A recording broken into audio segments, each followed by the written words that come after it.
So I'm going to talk about the different postures in meditation, and I'm also going to talk about aspects of meditation, the physical aspects of meditation, which correspond to each of the physical postures. So I'm going to start with a cushion, and I will talk about the various other aspects, the hand position, the eyes, the breath, and then I'll circle back around to sitting on a bench and sitting on a chair, if that makes sense. So this is a meditation cushion, and when you sit on your meditation cushion, you want to sit on just the front quarter of the cushion. And what that does is creates in a natural arch in your lower back, which helps your body to stay upright. And that is going to be similar to like I said, to the other meditation postures with the other, like the bench and the chair. As you can see, I'm wearing a monk's suit so that I can demonstrate more easily the leg postures. The posture that I'm in here is what's called Burmese. So you have one leg behind the other leg. Personally, I think that this is the best posture for beginners. This is easily my default position. And like I showed you on the cushion, I'm just on the front quarter of the cushion, so that I'm not cutting off circulation in my thighs. And it rotates my hips forward so that my spine is upright, and I'm not using my muscles to hold myself. My bones, as it were, are holding me upright. So it takes very little effort. And when you become comfortable with meditation, you can sit for 45 minutes quite comfortably. The reason I mentioned the monk suit, not only practically to be able to show my legs, but also that when you meditate, you want to wear loose clothing, nothing that's going to be restrictive or cut off the circulation to your legs or, various parts of your body. So something comfortable, loose fitting is ideal. When we meditate, no matter what implement we're using, you would ideally face a wall or a non-distracting surface. So I'm facing outwards because I'm talking to you all. And if I was by myself, I'd be facing the screen behind me or the wall. And this is so that you are not having to fight against distractions, visual distractions, because in our tradition, we keep our eyes open. So some traditions, meditation, you close your eyes. In ours, we keep our eyes open. This is to help us stay grounded and not get into the idea that meditation is something that you do only when you have your eyes closed. A large part of the Zen teaching is bringing the meditation into daily life. So everything is meditation. And again, like I said, to help us not get distracted, we will face the wall. You want to sit a comfortable distance back away from the wall, so you're not right up against the wall, but just back from the wall, a comfortable distance so that your eyes are comfortable, they're not straining. You are lowering your eyes to a point on the wall or the floor that is at a gentle downward gaze, so that the eyelids aren't closed, but they're lowered. which just helps dampen visual distraction.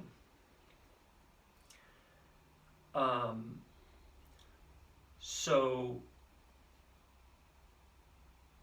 starting with Burmese, just for the sake of explanation. So if you're sitting on a cushion, you're in Burmese position. You're sitting on your cushion. Your spine is upright. You're facing the wall. Your eyes are downcast. Your hands are going to be held in what's called the meditation mudra. Mudra is, I think, just a word that means hand posture. And so you will rest your quiet hand or non-dominant hand in the palm of your dominant hand. So I'm right-handed, so I'll have my right hand on the bottom and my left hand on top, with my thumbs touching lightly, forming an oval. And you will rest your hands in your lap. Some people have, because we have different body sizes, some people's arms are proportioned such that you'll develop strain in your shoulders when resting your hands in your lap. So we have meditation hand cushions, but you could use a rolled up towel, you could use a small pillow, anything that works. And so anything that is helpful you can place in your lap and then rest your hands on that pillow. And that helps lift your hands up a bit if you're finding that you have chronic tension in your shoulders. So your hands are in your lap in the meditation mudra, the hand position, forming an oval with your quiet hand in the palm of your dominant hand. You're facing the wall, your eyes are downcast. And when we meditate, our breathing is going to be natural. You just want to breathe naturally. Okay, we're not trying to do anything with our breath necessarily. And at the beginning of the meditation period, when you start to meditate, it's okay and good to take 3 deep breaths to kind of steady yourself, or solidify yourself, or try and kind of help bring your mind to stillness. And what we do is we visualize or imagine the breath starting at the base of the spine, and with the inhalation, when we're breathing in, the breath is going to go up our spine, up the back, okay, to the top of the head, and then down the front with the exhalation. So inhalation up the back of the spine to the top of the head, exhalation, out breath, down the front, back to the base of your spine, creating a circuit, so to speak. And you would do that with 3 breaths. So breathing in, breath up the back, breathing out, down the front, back down to the base of your spine, or kind of where your hands are, and then breathing in, up the spine, up the back, breathing out, down the front, and then repeating a 3rd time. And once you've done that 3 times, then just let that go. It's not something that we carry with ourselves into the throughout the meditation. And if you find yourself getting distracted, or you're having trouble staying grounded, I personally will revisit those 3 breaths, because I find it helpful. It can be helpful to kind of help settle myself. So it's okay to revisit those breaths if you find that helpful, but you don't want to carry that with you continuously throughout the meditation.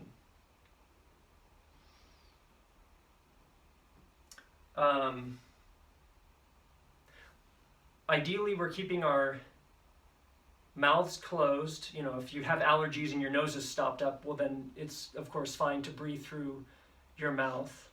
But ideally, our lips and teeth are closed. Our tongue is just resting against the back of our top teeth. With our back upright, our head is centered so that our nose is in line with our navel and our ears are in line with our shoulders, so that we're not twisting in any sort of way. We're upright and kind of in line and centered, just so, again, there's nothing pulling on us. So I think I'm going to talk about the other leg postures for sitting on the floor, and then I'll talk about the bench and sitting in a chair on a cushion. So like I mentioned, Burmese style is one leg behind the other. And again, I would really recommend this for anyone who is a beginner on the floor to start with this. This is a really good starting position. Margaret, can you press admit on that top of that screen? There's one other person there. Thanks. If you become comfortable with meditating on the floor and you want to try other leg positions, the next one would be what's called half lotus. So you'd put your one of your legs up on top of the thigh of the opposite leg, and then the foot of the leg that's not on top of the thigh is going to rest in the elbow, so to speak, or the nook of the back of your knee. And this is for people who become comfortable and want to sit on the floor. This is also a really good stable position. The important thing with all of these positions is that your knees are actually on the floor.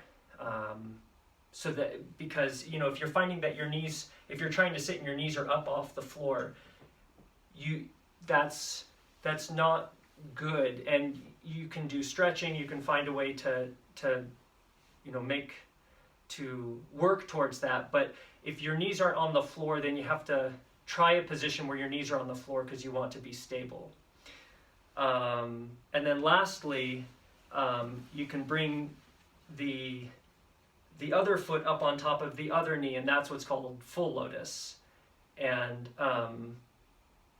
this, I would say, is probably the most difficult position to be in, so I wouldn't necessarily recommend it unless you have a yoga practice or a stretching practice.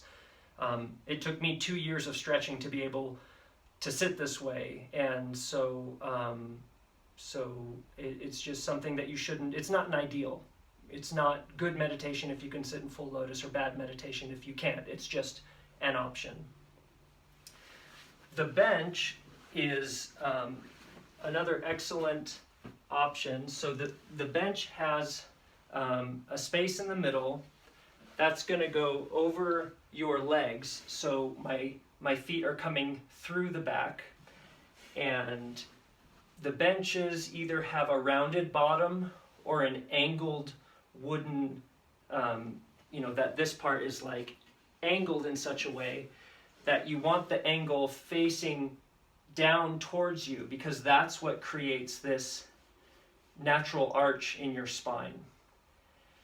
And all of the other aspects of meditation are the same. How you place the hands, how you're sitting upright, looking at a wall, with your head in line, straight, looking straight ahead. Okay. And I'm going to show you the chair.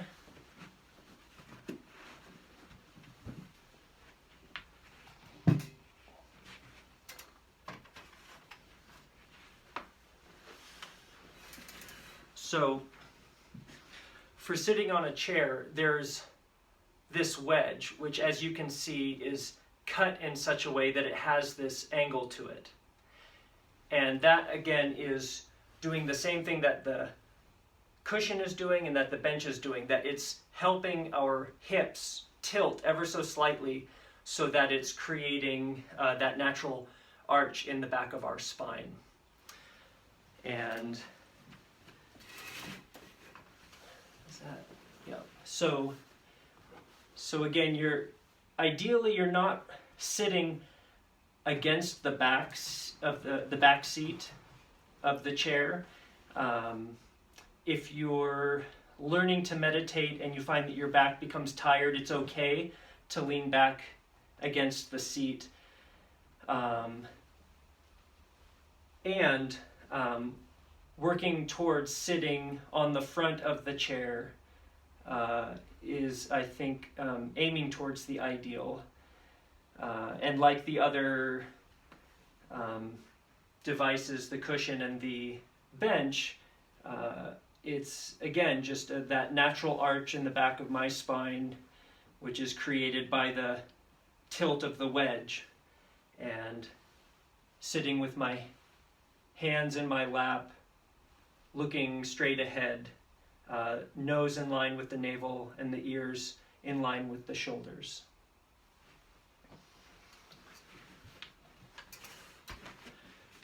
So, I think, Margaret, can you think of anything that I've missed? Well, I think that I'd just add that the cross-legged floor positions are very stable, and that's why they're often recommended, and some traditions of Buddhism firmly insist on the floor sitting positions. We don't. We want people to be able to sit. The reason that they're so highly recommended is for their stability. Mm-hmm. And my point is that sitting in a chair, you can meditate just as well as you can sitting on the floor. You may lose a little bit of that solid stability. The important thing is your spine and not the way your legs are. And many of us aren't able to sit cross-legged. I know that from my experience of sitting in a chair that it works very well. Yeah. Thank you. Thank you. I just want to start out by saying a little bit about our meditation tradition. Reverend Master G.U. Kennett was trained in the Soto Zen tradition of Japanese Mahayana Buddhism. She has gone very far in adapting that practice to the West. So we've dropped a number of the Japanese terms, and for example, we talk about a meditation cushion instead of a zafu and so on. But was my teacher's background, was in Japanese Soto Zen. And when her teacher died, she came to the United States and eventually started Shasta Abbey in 1970. We just celebrated our 50th anniversary of Shasta Abbey being here in Mount Shasta, California. Soto Zen, as I said, we call serene reflection meditation, and it is a part of the Mahayana tradition of Buddhism. The type of meditation we do is called just sitting,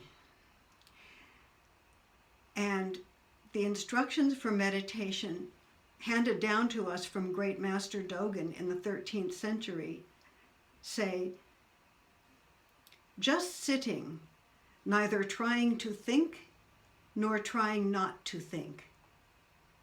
And that's very important, neither trying to think nor trying not to think. When we meditate, we open ourselves to something much greater than ourselves, which I hesitate to name, but people call various things: universal truth, the unborn, undying, uncreated, Buddha nature, and so on. We open ourselves to this and we express this simultaneously, giving and receiving, receiving and giving Buddha nature. So in order to do that, what we have to do, which is simple, is let go of all the thoughts, emotions, memories, philosophies, recollections, mental pictures, and so on that go through the mind while we're sitting. It doesn't mean we push them away. We say neither grasping nor pushing away, neither trying to think nor trying not to think. This morning I noted a few of the things that went through my mind during the morning meditation period. I can use them as an example. For example, there was an old country song.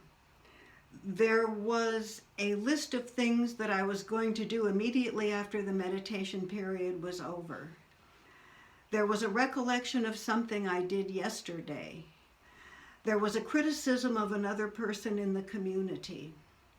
There was a philosophical reflection. All these things during the course of a 45-minute meditation period, and plenty more. The problem isn't that these things arise, even the so-called negative things such as criticism or judgmentalism. These aren't a problem so long as we don't feed them. They only become a problem when we feed them and make them fat. We accept them. Reverend Master Jiyu taught us that all acceptance is the key that unlocks the gateless gate. So all acceptance means that these things arise.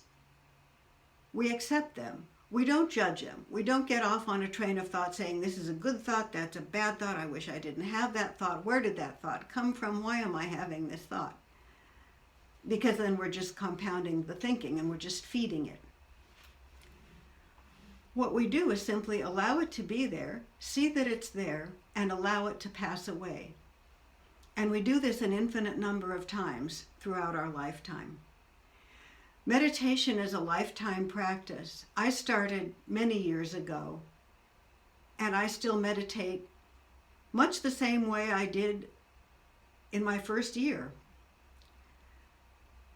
Neither trying to think nor trying not to think. Just sitting with no deliberate thought. I said at the beginning that this was simple, and what we often say is simple and not easy. What I often hear during the discussions at introductory retreats is, oh, my meditation was terrible. It was terrible. I couldn't do it at all. And I always tell people, there is no terrible meditation. Even if you let your mind wander through the whole meditation period, in our tradition, the meditation period begins with 3 gongs and ends with 2 gongs. So even if your mind has been wandering since the 3 gongs rang, when you hear the 2 gongs, you bring yourself back and say, oh, yes, I'm meditating. So that wasn't a terrible meditation because you saw that you were wandering and you brought yourself back. And this is what we all have to do. We all have the same kind of mind. Some people call it monkey mind. I like the words of one Japanese master who is dead now, but from the last century, who said, the mind is an organ, and just the way the stomach and the other digestive organs secrete enzymes and so on, the mind secretes thoughts. It just does. And so our purpose and our wish in meditation is not to stop those thoughts, just like we don't want to stop our stomachs from secreting enzymes to help us digest our food. We don't want to stop those thoughts. We want to be aware of them. We're aware of them. We see them arise, see them stay, and see them go. Now, we may not be aware of seeing them until long after they're gone. That's okay. It's a practice. What we do is a practice. It's a process, not a product. And so we just, with great patience, patience is one of the 6 paramitas or perfections that we have in our tradition, and one of them is patience. So we have to be very patient with ourselves and not to judge ourselves, curse ourselves, or get too fed up with ourselves when we find that our mind has been wandering and we've been allowing it to wander. We just re-strengthen our resolve. Here in the monastery, we renew our vows every 2 weeks because we need to. We renew, we come back to our purpose, and that's what we do as we're sitting in meditation. We come back to just sitting. So one of the most important things, as I've been trying to say, is not to criticize oneself, not to judge oneself, not to judge one's meditation as being good or bad. It's also easy to say, oh, I had a great meditation. I didn't think of anything, There's no good nor bad meditation. It just is. Everything is part of the truth. Everything is Buddha nature. No matter how distasteful it may seem, it is Buddha nature. When we talk about being aware of our thoughts coming, abiding, and passing, we also want to watch out that we're not separating ourselves from our thoughts and saying, oh, here am I'm seeing a thought about lunch. Oh, that was another thought I had this morning. I wonder what's for lunch today. That's a very common one. So we're not separating ourselves from the thoughts. And this is a matter, again, of practice. There's no way I can really, in words, describe how this works. You just have to do your practice, neither trying to think nor trying not to think. But sometimes we do become aware of ourselves, separating ourselves from our thoughts, trying to be observant, trying to practice mindful awareness. And that's not the ideal either. The ideal is simply to be with our thoughts and not be run over by them. And if that doesn't make sense, there will be a question and answer period after we do some meditation. We're going to have a meditation period so that you can experience this firsthand. And even though many of you have before meditated for a long time, there's always something new in meditation.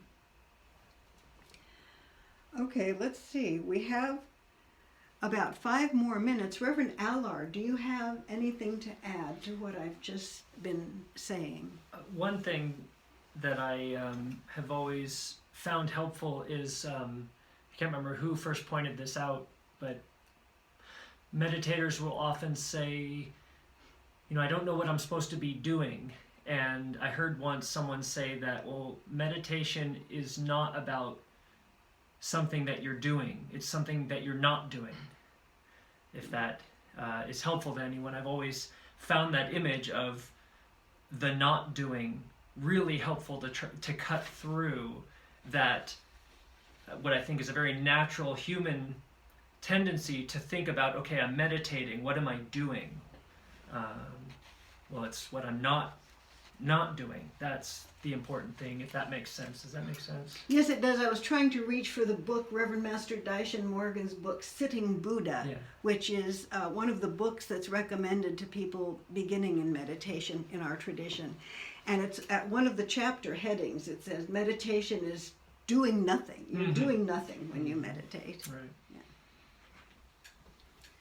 So before we get started with this discussion, I thought of 2 points that are very important that I didn't mention before. One of them is try to be consistent with the meditation practice. The ideal is to sit every day, and that's impossible in daily life from time to time. We just don't have a chance to sit. But it's more important to sit for a short period of time every day than, for example, to sit once a week for a long time. So, especially to newcomers, I would suggest starting with 5 minutes, a time that you know you can succeed. And then when you've succeeded doing that, you feel good about it, and you can extend it to 7 minutes or 10 minutes. And then you can gradually build up your time to where you sit for 30 minutes or whatever seems good for you. 30 minutes is a pretty good time. So that's one thing. And the second thing is to have a place in your house that's dedicated to meditation. It doesn't have to be specially there doesn't have to be anything special about it, but a quiet place in your house where you can feel comfortable going to sit every day, and you recognize that as your meditation place. That somehow helps. You can have something nice there, like as a Buddhist, I would have an altar there. You could have a plant there, a painting, something that attracts you to be there, something nice, and keep it fairly clean and tidy. And if you miss a day's meditation, for example, you can bow to your place when you pass it, just to sort of revive your aspiration to be sitting in meditation. And please don't feel bad or kick yourself if you don't meditate every single day. That's the ideal, and we have a scripture that says, with the ideal comes the actual. So those two things go together.